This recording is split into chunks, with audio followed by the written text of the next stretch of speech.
So thank you everyone for tuning in to yet another episode in which I talk about issues related to public transport. Now, if you've been reading my social media feed, by which I mean Mastodon, you know that I am doing some boomer shit. Like I spent 6 hours at meetings the other day, and because I'm kind of on a deadline, um, I'm not going to show you the drafts that I'm working on, but we're going to do some source searching for these documents, which are some of which will be out very soon. Some are just applications for shit. And this is what we call it, sources for commuter rail modernization. I'm very excited about what we're about to be able to show you.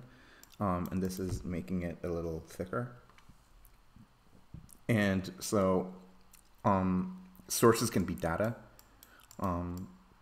And we might be able to see some cool data sources for how people travel, but it's also best practices. And I kind of like that people are showing me the Dutch stuff, and the reason is the Netherlands is less familiar to me than other success cases. The reason is I used to look almost exclusively at construction costs, and the Netherlands is a very high construction cost country. So I was speaking to some people in the Netherlands about what they were doing, but I didn't pursue it very aggressively the way I would a low-cost country where I would want to assimilate their practices. However, while the Netherlands is rather bad at physical construction, it is very good at operations.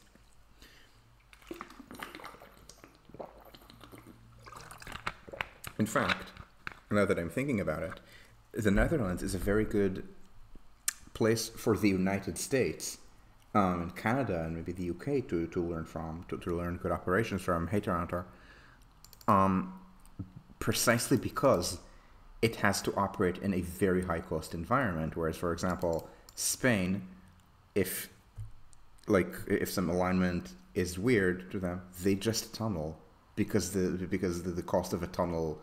For example, the cost of a high-speed tunnel in Spain is probably about the same as the cost of high-speed not in tunnel in the Netherlands or in the United Kingdom. So they get away with stuff that the Netherlands cannot. So the Netherlands is forced to be efficient about this. Whereas, for example, Switzerland is a local. Switzerland doesn't like building concrete for its own sake like Spain does, but Switzerland has rather low construction costs. And the other thing is, so this is all in Dutch, and we're going to try to put it through machine translation, the way I did the Wikipedia article. And this is something that I'm fine with, and the reason I'm fine with it as a preliminary is that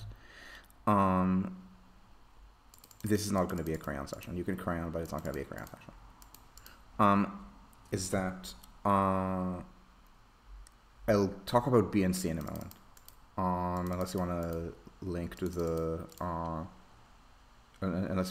graphic by Alain Berthaud, which I'm not gonna look at right now because I don't like checking Discord on stream.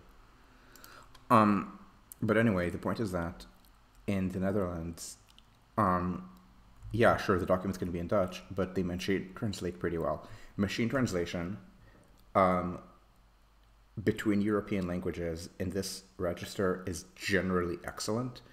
What I've read, and I don't remember where I've read it, so Caveat Emptor, is that by far the biggest corpus for parallel documents, so the same document but in multiple languages to be able to train translation software, is EU publications, because the EU publishes things in all of its official languages, which means that there's a giant corpus of things which are exclusively in European languages and are written in the register of a government document. So very bureaucratic. So it's a very bureaucratic language. So this means that Wikipedia, which is written in the same register, translates very well. It means that articles like this translate very well. It means that if I'm reluctant to put a PDF through machine translation, but I can copy paste things. that should also machine translate pretty well. And if there are technical terms about railways that get missed, I can work through them. Like for example, here they talk about points. Point just means turnout. I think point might even literally mean that in British English, and I'm just not thinking of the British term. I'm thinking of it as a switch or a turnout. So I actually want to highlight this because this is very relevant to America, which is that so this is definitely going to go in the report, is that it's useful when you when you modernize a station to make it less flexible. So Utrecht used to be flexible so that if there's a breakdown, they can route the train around it.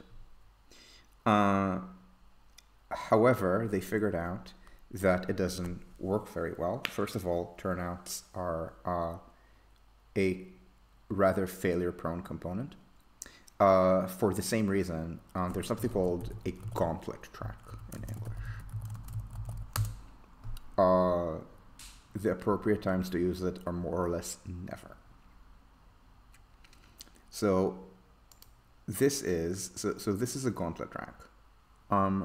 It's clearer if you look in the distance. This is a single track route, and then it splits into 2 tracks. But the 2 tracks overlap. So this track goes here, and the pair with this track has to be something that can connect from here. So it's this one.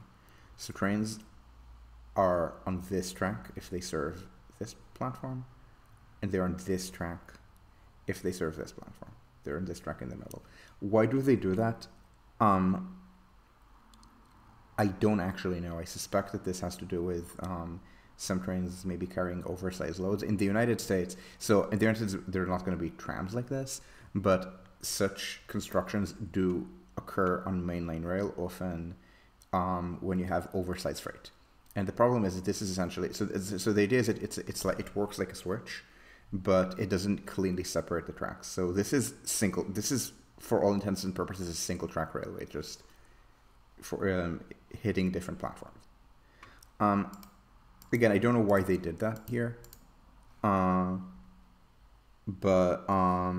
They say, yeah. So this is because it's because of loading gauge issues, because the trams are very small and the mainline trains would hit them. So this is a schematic of what it's like. This is, again, you should, for the most part, never do this. In the US, they like doing it a lot for,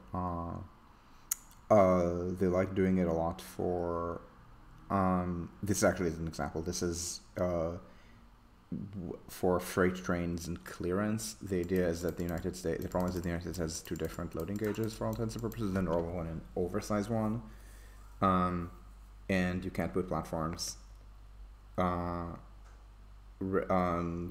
normal trains while also carrying oversized freight. So either you admit that these lines will never carry oversized freight, and most of them just never carry oversized freight, or you try to build, and you never build the passenger trains to oversized dimensions, because often city centers don't have freight anymore, so they never bother to clear them for oversize.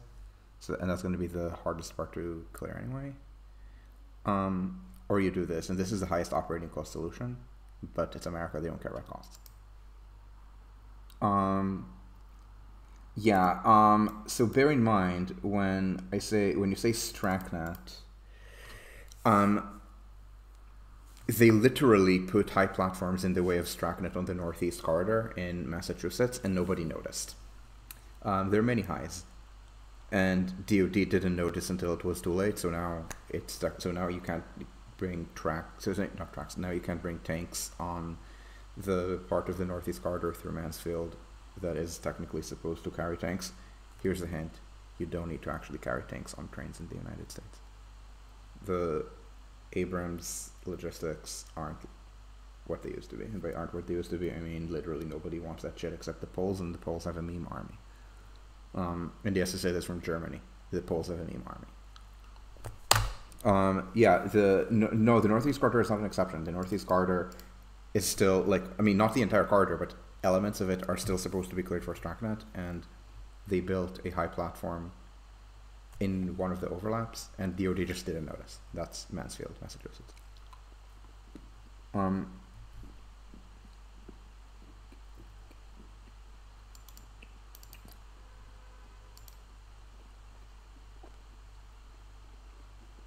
Yeah. Yeah, America still wants Abrams tanks hold on trains. And I want Leopard 2 tanks hauled by whatever mode of transportation is convenient across the border to Ukraine. NATO members, not counting Hungary, which is a Russian satellite at this point, have 1.7 thousand Leopard 2s between them. If you only count 2A5 and onward, it's still 1.2 thousand. Do you know how many they've deigned to send to the Ukrainians? 100, and I think not all of them are new. Some of them might be 2A4s. Like, evidently, the problem with tank logistics here is not lack of oversized freight access. The problem with tank logistics here is the Bundeswehr doesn't want to give away tanks to Ukraine. And neither do its counterparts in other NATO members. So anyway, I bring this up because what they actually did was they made the station less flexible, and this is good. So it's not just that the turnouts are so. If you turnouts impose speed limits, and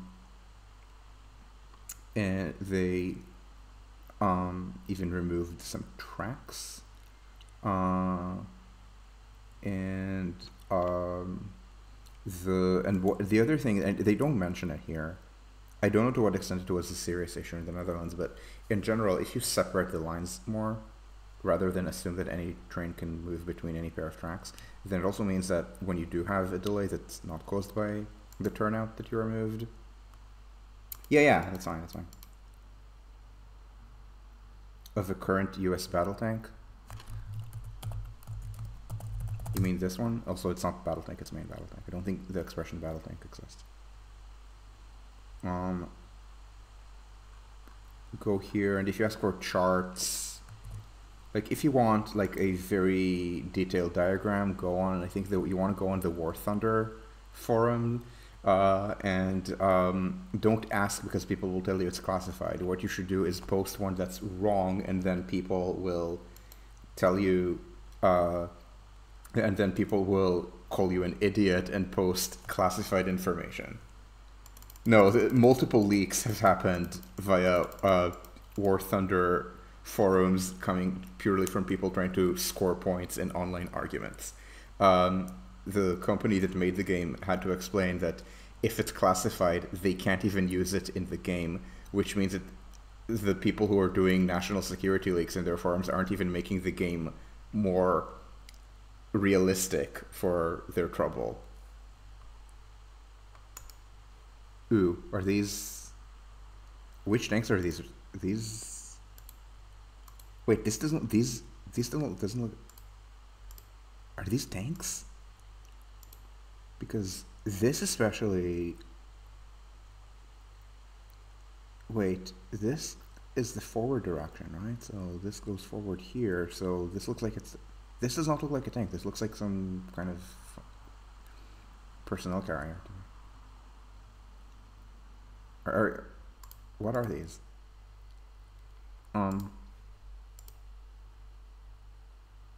Yeah, it looks like a mix because the only MBT that has the engine at the front is the Merkava, and the Merkava does not exist outside Israel because the Merkava is a really good tank if you fight all of the wars within like 100 kilometers of your capital, and if you don't, then the tank throws track so much that it isn't really useful unless you're the IDF or a country the size of Israel, and countries the size of Israel other than Israel don't generally have real armies.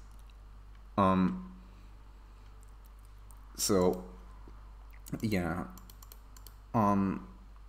Anyway, so leaving StractNet aside, which is not the relevant issue here, it is really useful to have less flexibility in operations and just make sure things work. And this means making sure that delays do not propagate. This is the reason, so if you've watched me, you know that that's a horrible thing to say to Finland. Finland is a country with the same population, actually less population than Israel, but Finland is slightly geographically larger. Finland has a real army. Finland is also, what is the, no, not Finland, NATO relations, just Finland. Thank you very much. Don't autofill, please. Area 338, Israel is about 20. Maybe even more if you count occupied territory, which for IDF doctrine you should. Yeah, this is much more than an order of magnitude, not much more than an order of magnitude bigger than Israel geographically, yeah. No, Finland is not going to buy Merkava. Finland has one of the largest arsenals of Cadiz. So anyway, the issue here is that you want delays not to propagate, and the old idea is talking about is that you have lots and lots of flexibility and lots of turnout so that trains can go around.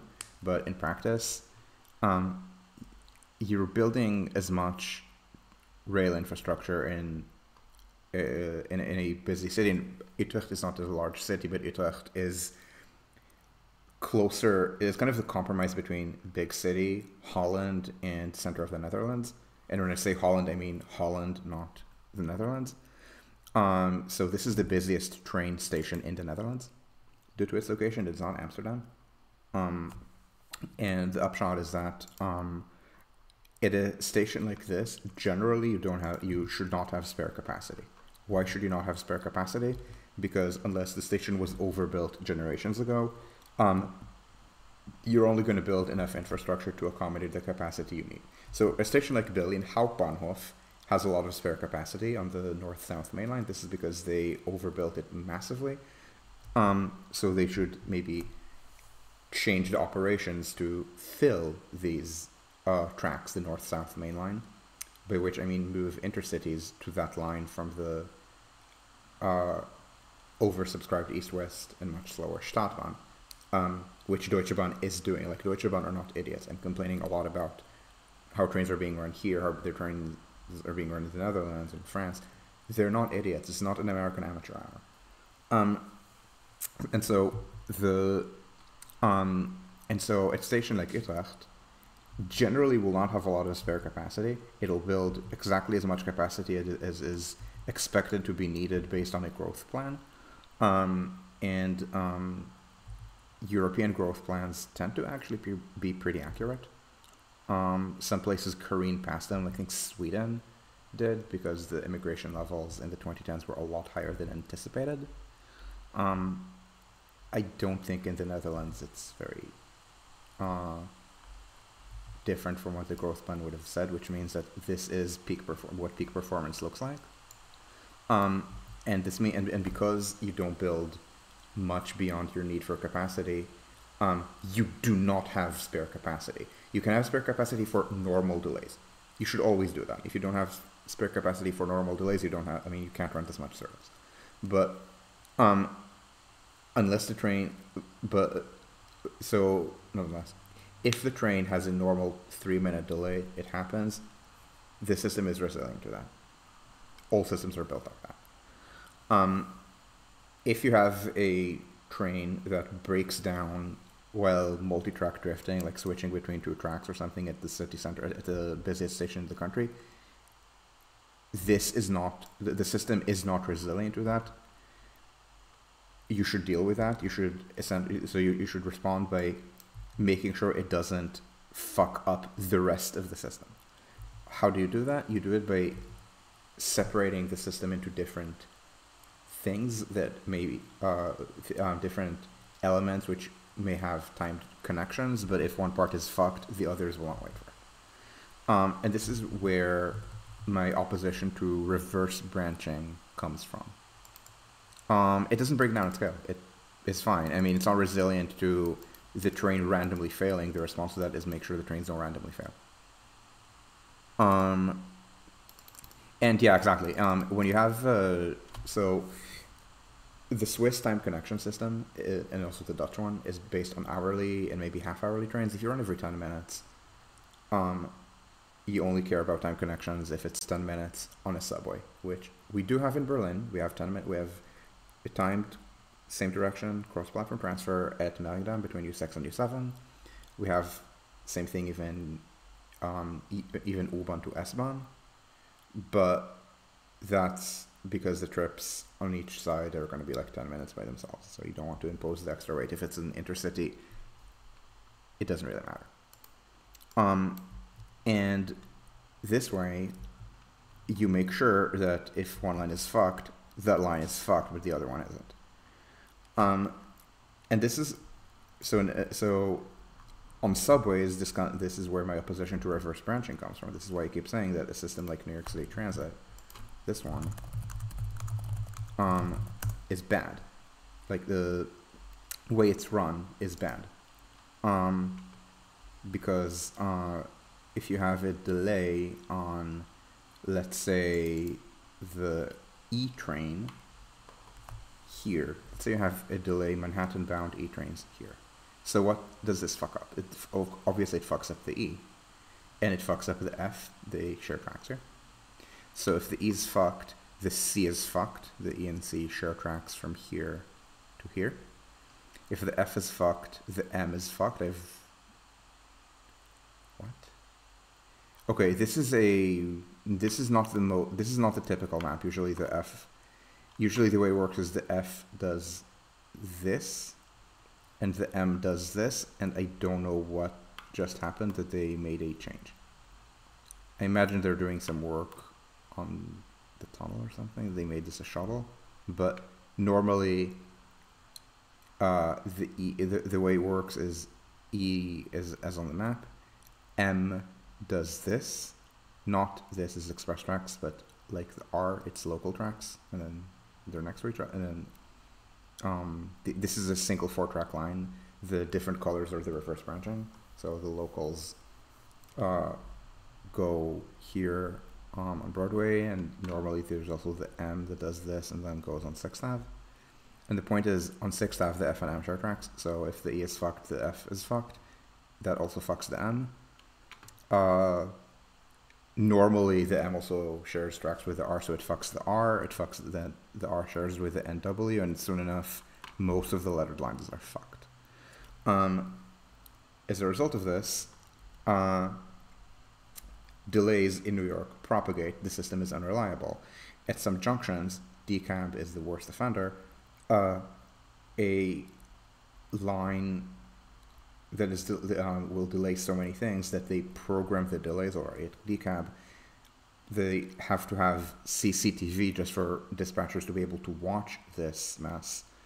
And I believe there's 2 minutes of delay that are programmed into the timetable. That's why trains crawl into here. The other one that's really bad is Columbus Circle 59th. There's a video by the Tech Transit Association that's building up on problems with reverse branching that points out how this is also rather bad. The shift is that here to the north, the trains go A and D running express and B and C running local. You can see BC, BC, BC. Yeah, that's how it works.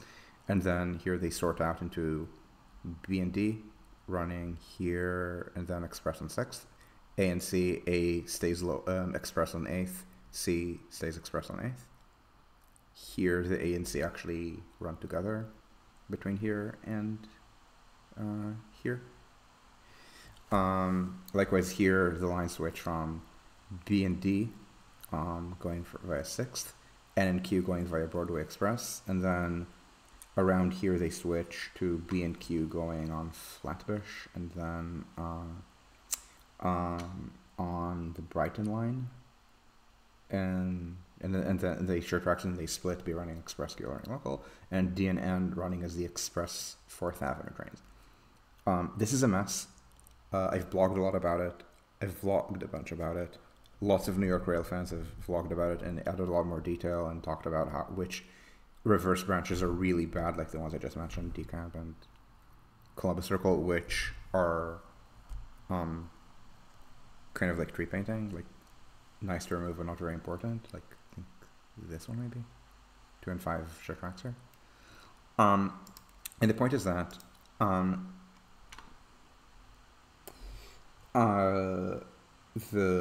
so every mainline rail system has interlining, or rather, every mainline rail system with more than one trunk has interlining, has reverse branching. But you can reduce the extent of reverse branching. You can make the system more resilient. You can and you make it more resilient by having different lines that don't fuck each other up when one of them gets fucked. You don't do this by having emergency switches or anything like that, because in a normal peak, you don't have the capacity to use them anyway. And this is what they were doing in Utrecht. Again, it's not listed as a benefit. What they said is switches fail, and that's also a problem. But I suspect this was also lurking, related to the fact that they're trying to do these kind of show up and go intercity services, using the fact that the Netherlands is a small, dense country, and therefore even intercity services could be run a little bit like metro services.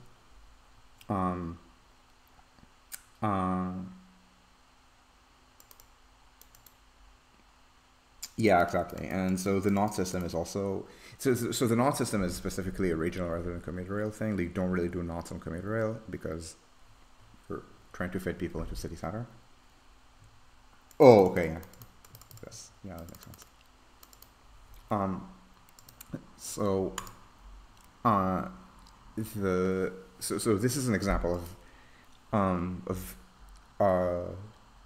future reforms that should be done, which is understand that you should be less flexible and running things as more separated lines as much as you can. In the context of New York, what this means is that they're building the Hudson Tunnel project, aka the tunnel part of Gateway. There's money for that. They even made sure to make the money Republican victory in 2024 proof. And what they should be doing, so first of all, it's kind of a silly thing by itself, and which I think it's really good, but they forgot one important thing, which is to four-track the surface. There's a plan to do it here over the bridge at several $billion more than it should. This should not be this should be I don't know, low hundreds of millions. It's being turned into a multi-billion-dollar project because reasons. But whatever happens, four-track this, and then make sure to use the new tunnel to separate out lines cleanly. This means Northeast Corridor trains here go in one tunnel, Mars and Essex trains go in the other tunnel. Most likely you want the Northeast Corridor in the old tunnel, the existing one, and the Mars and Essex in the new tunnel. Reason being that the new tunnel is is going to feed only the southernmost tracks at Penn Station. These ones, okay, this is an underground station, so it might not, and by might not, I mean, of course, not going to be visible. So,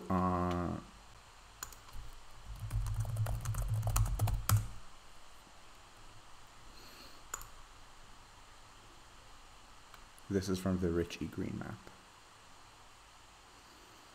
I believe.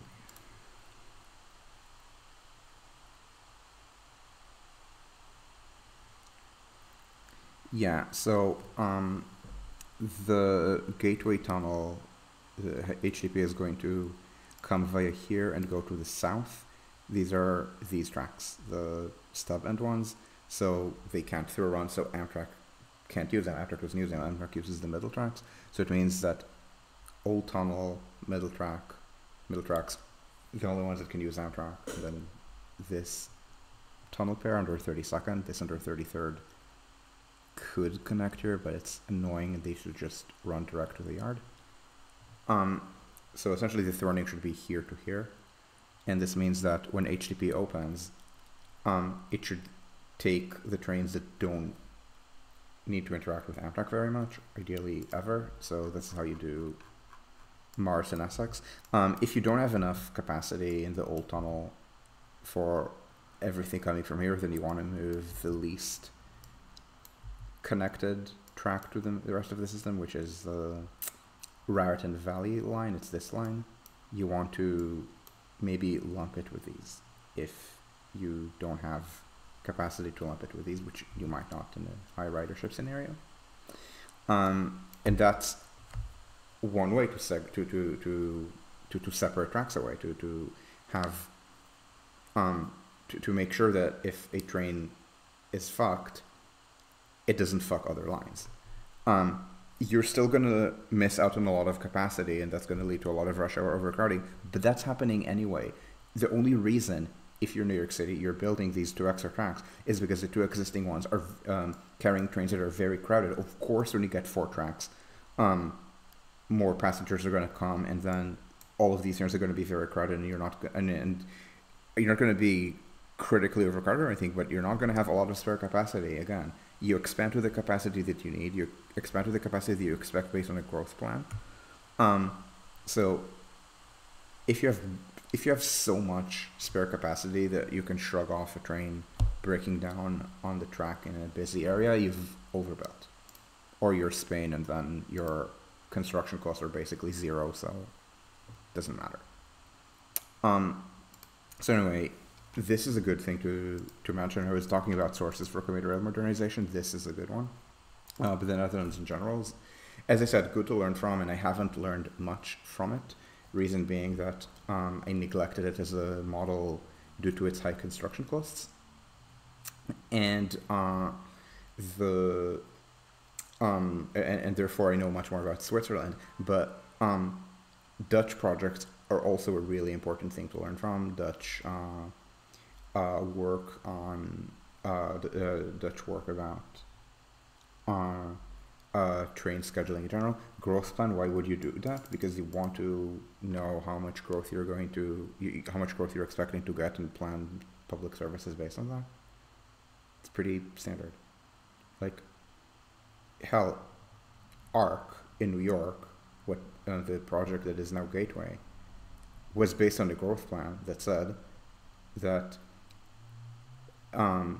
extra ridership induced by the opening of Midtown Direct, aka the track connection here. So even though the Mars and Essex trains went via here, and the lines, and it looked like the lines merged, they didn't. The trains from Mars and Essex used to only go to Hoboken.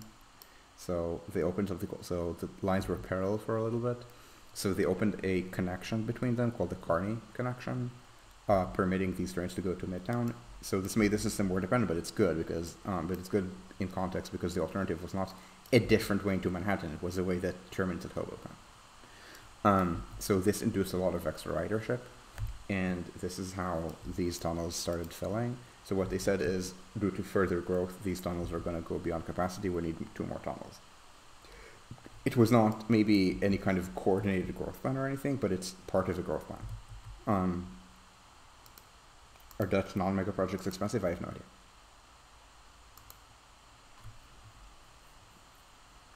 Yeah, ARC, Access to the Region Core. The project has changed names so many times. It used to be ARCS. It's called Access to the Region Core, or Trans-Hudson Express Tunnel, abbreviated as the tunnel. Like,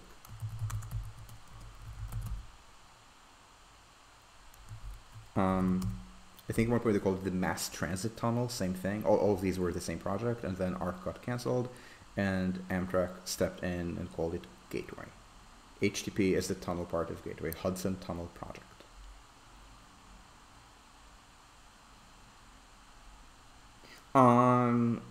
So bear in mind that this is northeastern US, so not actually that much growth.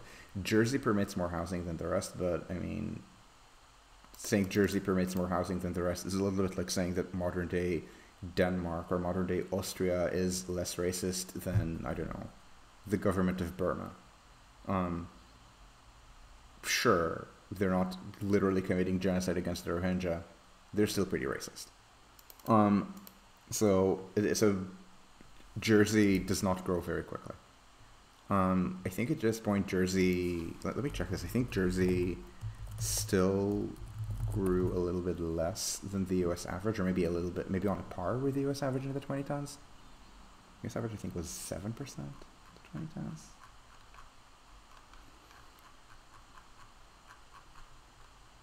So Jersey grew 5.7%, and then lost population. This is just Corona.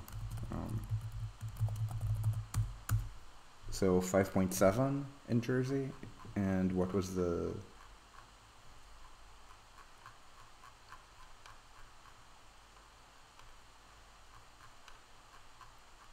You don't have it here? Okay.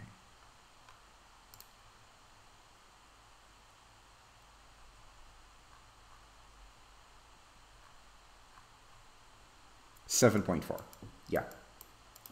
New York City actually grew on a par. Or rather, it probably didn't, but the 2010 numbers for New York City were a lot lower than expected. So return to normal 2020 would actually be pretty reasonable. No. 5.7% per decade does not double within 30 years. What are you talking about? 5.7%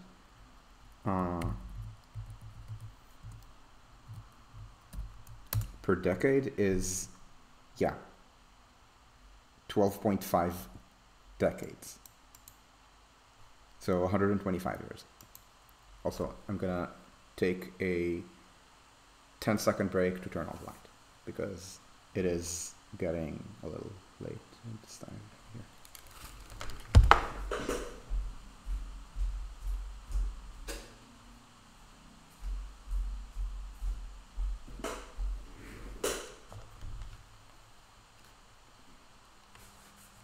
Hi, I'm back.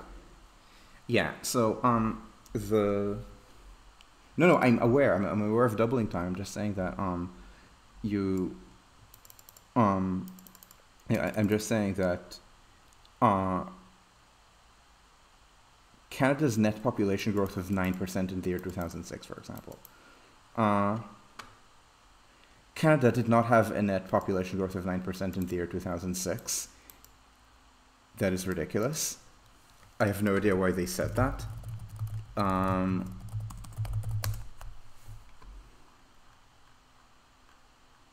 What was the actual?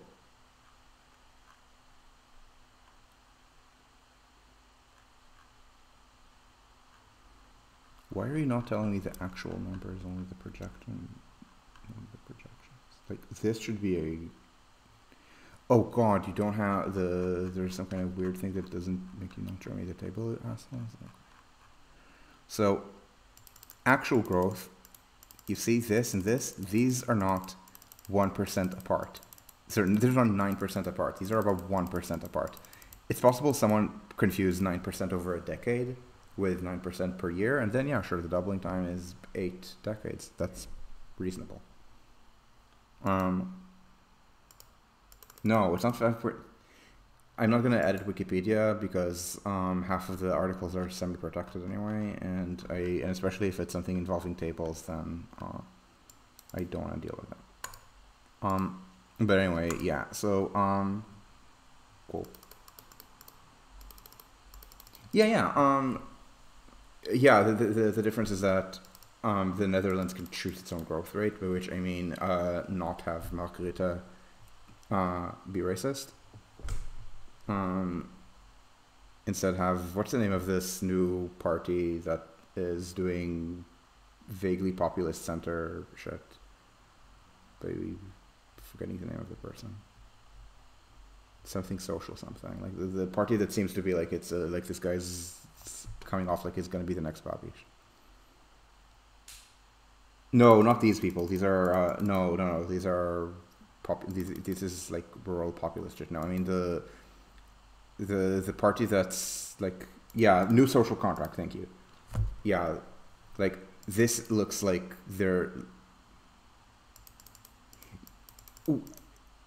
Weren't there, I thought that didn't PVDA/GroenLinks tried to be first in the polls or something, or it almost was or was first in one poll. Like that they don't hate. Like, or did they throw away Job Cohen or something and got people who are more Danish?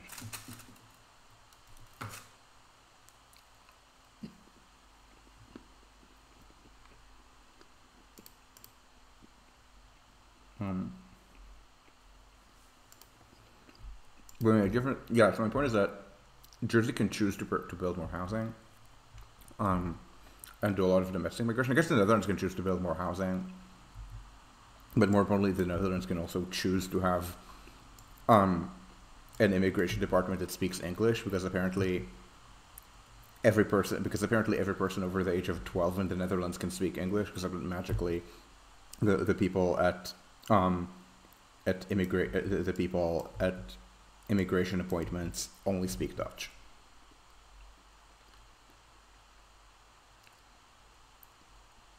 So, is Omtzigt gonna win? Is Omtzigt gonna win the election?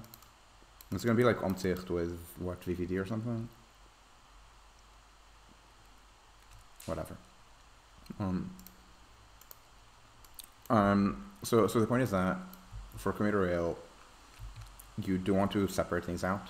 Talking about immigrants, I'm talking about segregation. Love.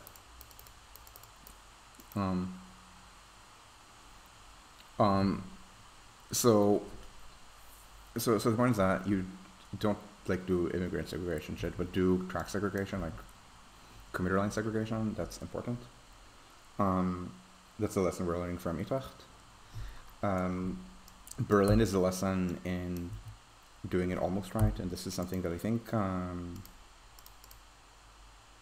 Ooh, nice. Is PVD actually gonna pull this off? Because if it turns out, after people have written the center left for dead, somehow Short survives or something, and then and then you're gonna get a center left led coalition, and then Labour is gonna win. It's gonna be. I'm just gonna laugh. And in Spain, Sanchez managed to survive. I think it depends on what Junts hates more: political stability or Vox. Boch. I don't know how to pronounce it. The other thing, so the example of how not to do this right, and this is something where we need to look at. No, so I'm talking about sources. So the Netherlands is going to be a source, and here's another source of something that was done well, but not perfectly well. And I'm going to highlight how it was not done perfectly well. This is something that Steffi, who sometimes comments here, mentioned. I'm forgetting whether she mentioned that here or on my Discord. Which is how the north. So remember how I mentioned that this north-south line is overbuilt? It has 4 tracks. It does not need 4 tracks. Don't look at the green lines. The green lines, the green is S21. It's an S-Bahn line that's under construction. So look at at orange. There are 4 tracks, and here's how they work. There are 2 tracks that are coming from Gesundbrunnen. This is because a lot of trains that go north-south in Berlin don't continue onward past Berlin. So what do? They terminate at Gesundbrunnen. There's a bunch of track space there.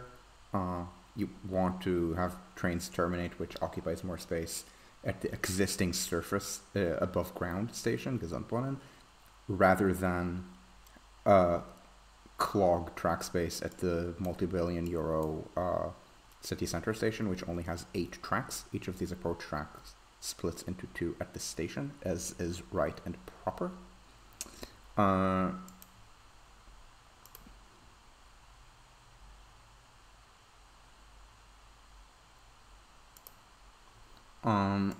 So anyway, the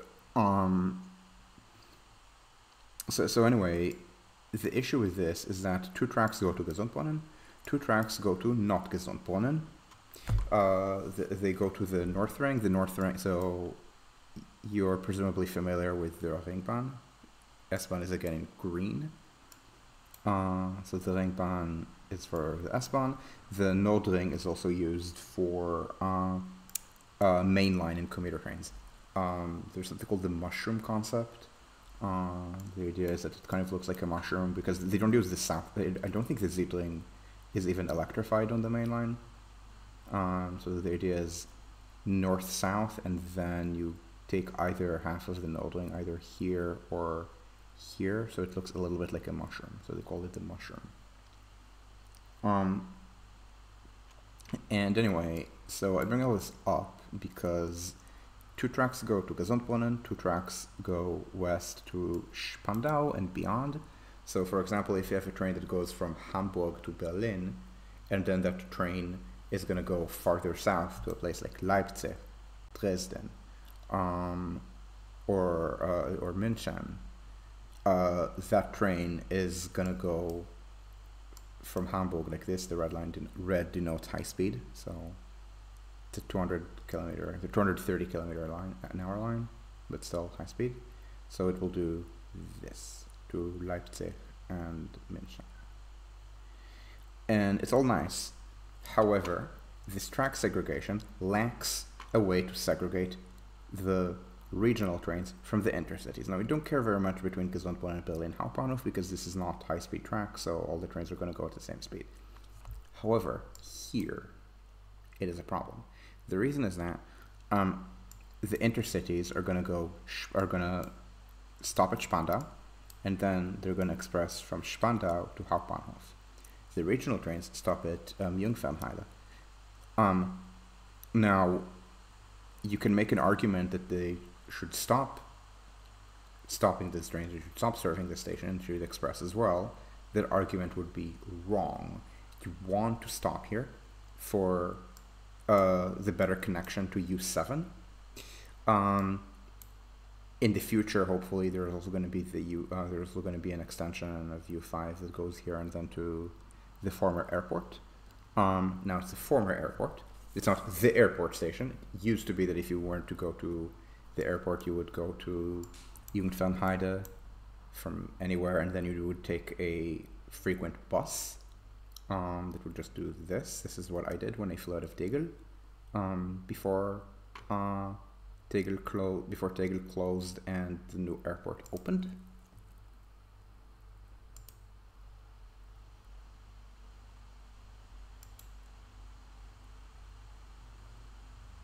Yeah, in New York. Yeah, no, New York is just, yeah. Yeah, no, in New York it's just NIMBY. I mean, in New York, and remember, Jersey is less NIMBY than New York. But, again, Mark Rutte is less racist than, I don't actually remember the name of the head of the junta in Bern. Why is it hard to hit 3%? So, Tokyo has 2%, or used to have 2% housing growth per year. New York can do more. Remember, New York has higher demand than Tokyo. Tokyo is very rich by Japanese standards. New York is very rich by LOL Japanese poor standards.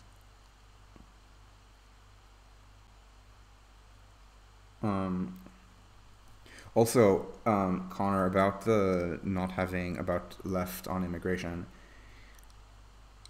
I think that even with Biden's secret expansion of immigration, the U.S. is taking fewer refugees per capita than the Netherlands. The U.S. finally in 2021 overtook Germany in refugee admissions not per capita, and of course then in 2022 Germany careened past because Ukraine. The U.S. is fucking hard to get into. People don't talk about it very much, but it's really hard to get into.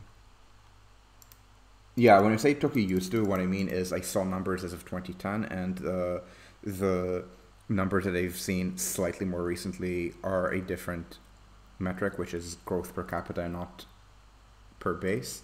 So 2% housing growth is about 10 new housing units per 1,000 people per year. Tokyo hits that. Tokyo still hits that. Seoul hits 11. I mean, not the city, but the metro area. Vancouver hits that. I think the city is actually more than that. Metro Vancouver is about 10.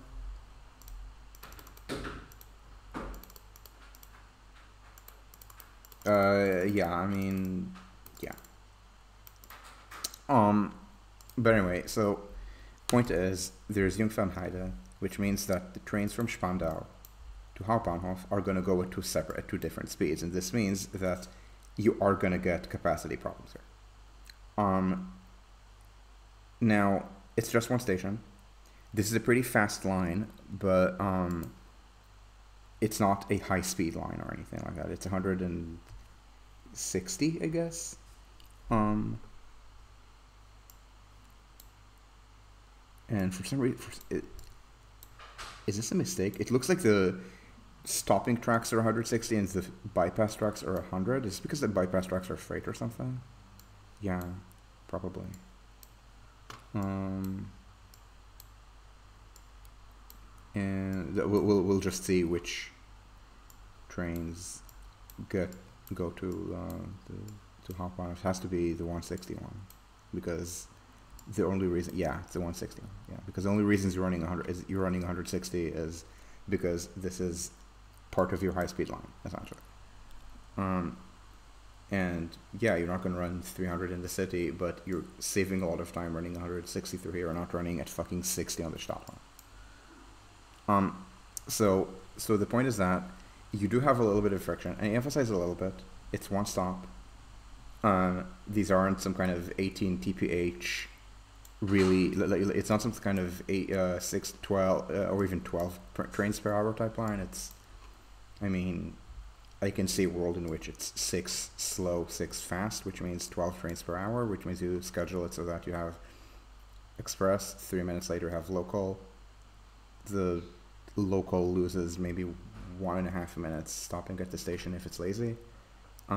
If it's not lazy, then it's 1:25, and then you don't have to worry about clashes. But that is a constraint. And then the question is what happens south of Hauptbahnhof, because these 4 tracks don't look very nice if you look at what happens farther south. I think they all go through here, and then there's not good separation between local and express, so all of them force upon you a choice of whether you're stopping at Potsdamer Platz or not. So that's another thing that leads to trains not running at the same speed. This is kind of annoying. So this is a good example of something to study for optimization a little bit, as an example of what to almost do.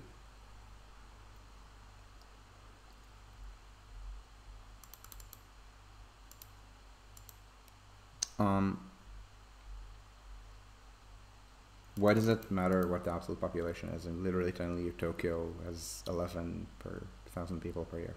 Istanbul, same thing. Like, there isn't any kind of absolute size artifact here. Istanbul and Tokyo are very dense cities.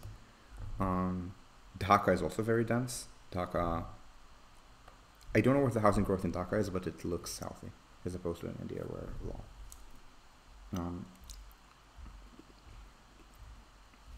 Generally, if you see a very dense city, it means that sometime in its history it must have been pretty amby. And if it's a nearly industrialized city, it must have been relatively recently. So Seoul,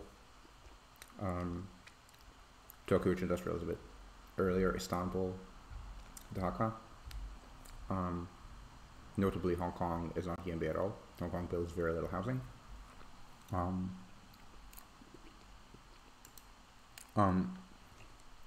But anyway, so yeah. Yeah, but they're not another thing. Like like if your city is bigger, then there's also more domestic capital to finance housing construction. It's linear. Like there's no size out of it. Like absolute size does not matter for growth rates. I'm actually kind of curious if we need to mention TOD and any kind of commuter rail modernization piece. I don't think so. I think it's outside, or rather, I think it's outside the parameters of the various things that I am deadlined on. We're doing it for other things, but this is something that is useful to think about in the long term rather than things that are deadlined, you know, this week, maybe next week. So yeah, this is a good source. Looking at Berlin Hauptbahnhof is a good source. Trying to think of other good things to there are good sources about commuter rail modernization. So talking about track segregation is useful. Just talking about Utrecht specifically, just because the high costs make it a good. Yeah, TOT helps with increasing ridership, but it's not this. But it's not the same as modernizing how the tracks are. And again, it goes in, and because I'm writing to like specific audiences, it matters. Also hyper.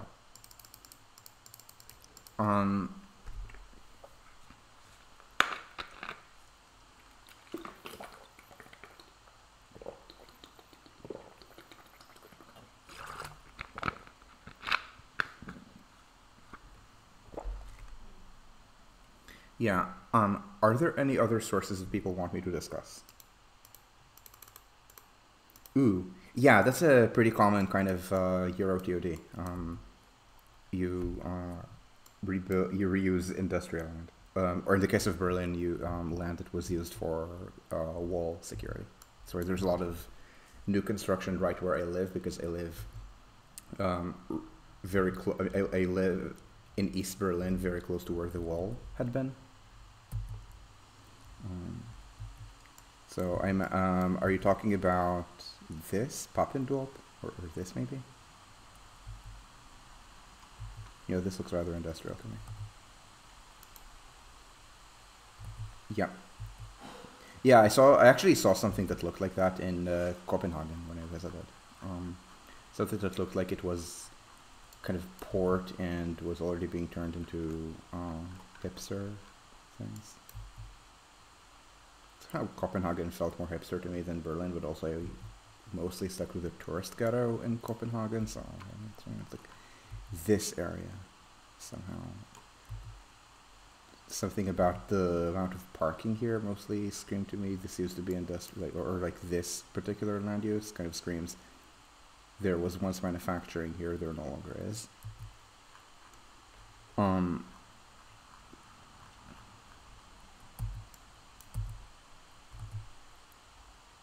Yeah, okay, yeah, literally next. Yeah, no, it's nice that they're doing this kind of TOD, but I mean, for TOD, I think I'm good on sources. For modernization, it's always useful to look at more. So about this cannot be an important port, can it? Because there is a port in the Netherlands, and it's called Rotterdam, and it is basically everything downstream of, like, literally it goes right up until the sea, from like right downstream of city center. And obviously this part is not getting redeveloped because this is like actively a port. Like, we do have industry in Euroland, thank you very much.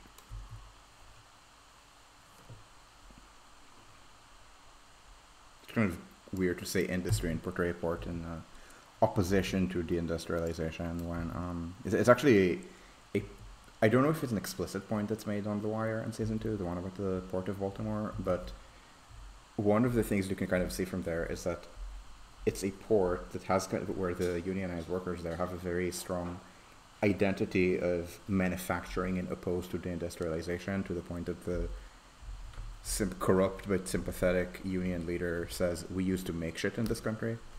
But I mean, what does the Port of Baltimore do? It doesn't export, it imports industrial goods. So their jobs are to bring in containers full of manufactured goods made elsewhere into America.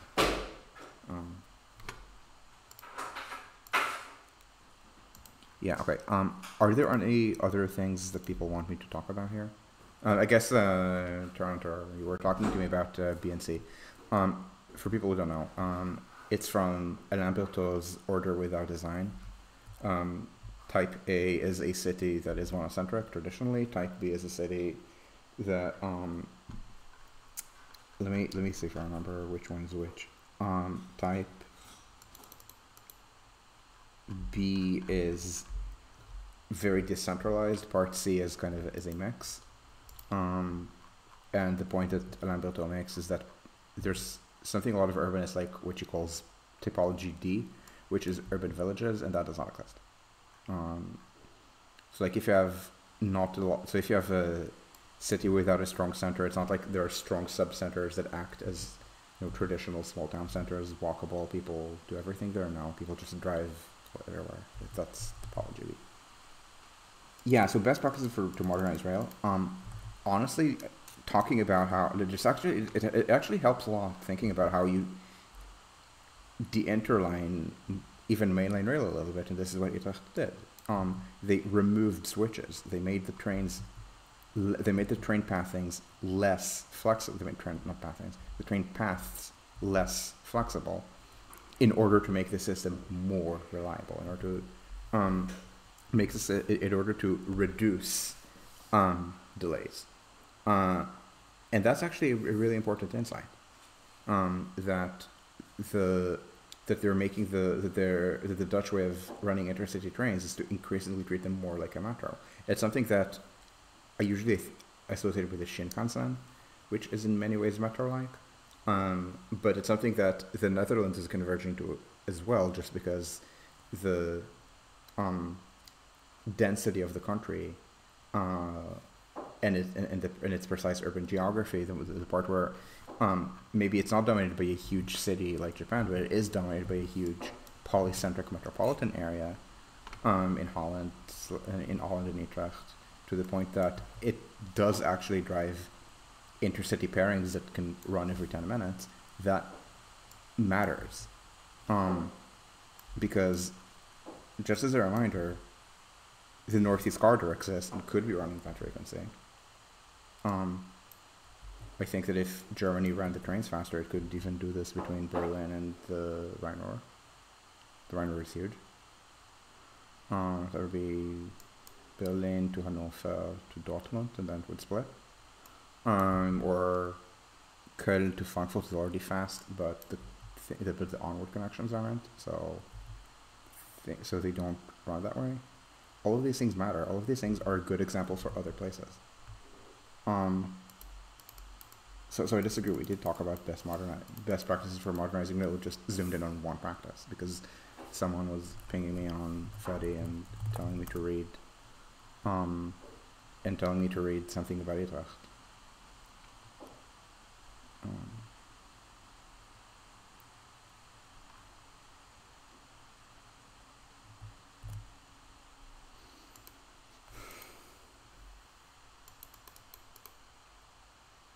Bench style seating, nowhere that I'm familiar with in Euroland, but in Tokyo. In Tokyo, the system works like on subways, so the trains have bench seating. The S-Bahn here actually has some sections that are like this, but for the most part, the S-Bahn has 2-2 seating. So I don't know if the Netherlands can pull this off, but in Copenhagen, because they have in Copenhagen they have it's also a Nordic loading gauge. So what they did is they figured that the loading gauge limit for width is based on platform width, or like obstructions at platform width, platform height rather, and but what's most important for passengers is not width at platform height, because that's feet, but width at armrest. So I'm gonna see if I can find I'm gonna see if I can find good pics of the rolling stock, but they have a rolling stock that bulges a little bit at armrest to the point that the trains are something like 3 meters 50 something. Yeah, it's this. So bear in mind that over here at platform height, the train is already pretty wide, and then it bulges a bit. These trains have 3+3 seating. It's not very comfortable 3+3 seating, but I mean, it's comparable to economy class on a plane, and the ride quality is better, and you're not stuck there for an hour and a half with some asshole who is aggressively sexually harassing the air hostess.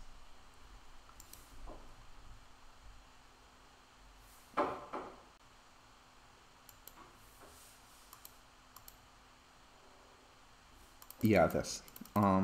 Anyway, that's not Copenhagen. Copenhagen, when I was there, seemed to have pretty busy trains. Um, Not overcrowded, but I also don't think we traveled at peak very much. Maybe afternoon peak, but not morning. But certainly not morning.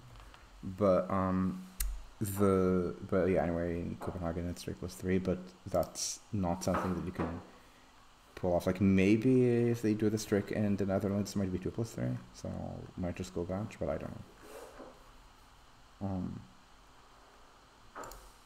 This is the interior, and yeah, these hold 3 passengers. Are there other questions?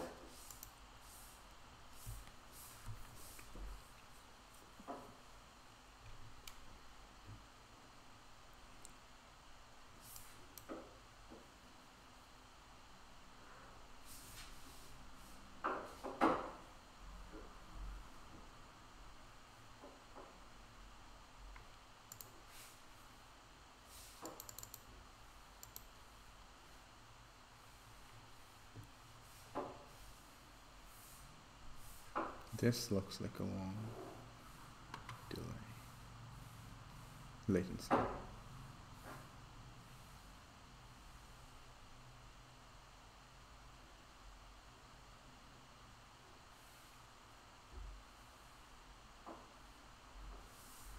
I don't know, I should give at least another 30 seconds for people to type things just because of the delay.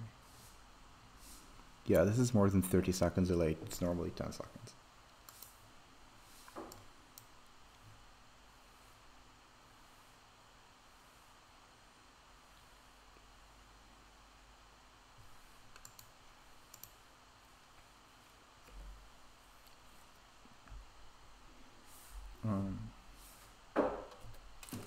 We can make it a short thing. Off topic, did I see what you sent me on Slack? I'm on several Slacks right now, so can you tell me which Slack?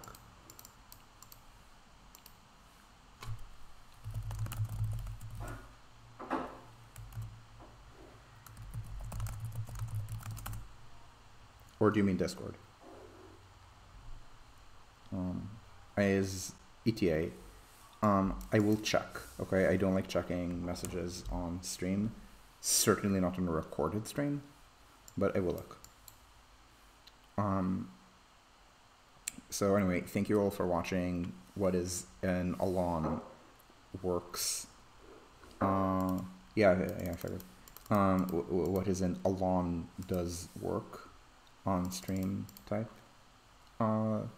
video, and I will see you once again in the next one. So thank you, and ciao ciao.